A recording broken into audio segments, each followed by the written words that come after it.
சமுதாயத்தில் சாதி வேற்றுமைக்கு எதிராக, ஆதிக்க மனப்பான்மைக்கு எதிராக அனைவரும் பேச வேண்டும்.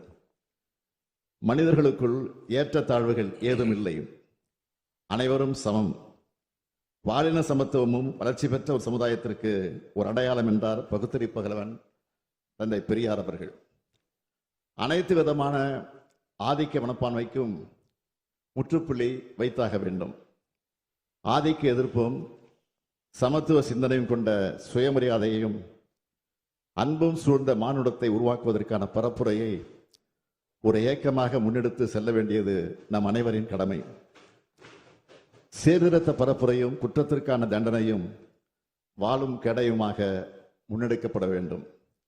இது குறித்து தேவையான பரிந்துரைகள் அளிப்பதற்காக ஓய்வு பெற்ற உயர்நீதிமன்ற நீதிபதி திரு KN பாஷா அவர்கள் தலைமையில் சட்ட வல்லுநர்கள், முற்போக்கு சிந்தனையாளர்கள், மானுடவியல் அறிஞர்களை கொண்ட ஒரு ஆணையம் அமைக்கப்படும் என்பதை என்னுடைய முக்கியமான அறிவிப்பாக இம்மாமன்றத்தில் அறிவிக்கிறேன். இந்த ஆணையம் அரசியல் இயக்கங்கள், சட்ட வல்லுநர்கள், சமூக செயற்பாட்டாளர்கள், பாதிக்கப்பட்ட மக்கள் என அனைத்து தரப்பினர் கருத்துக்களையும் பெற்று இப்பொருள் குறித்து உரிய பரிந்துரைகளை வழங்கும். அதன் அடிப்படையில் தமிழ்நாடு அரசு ஆணவ படுகொலை தடுக்கும் நோக்கில் உரிய சட்டமேற்ற தேவையான நடவடிக்கைகள் எடுக்கும் என்று உறுதியளித்து அமைகிறேன்.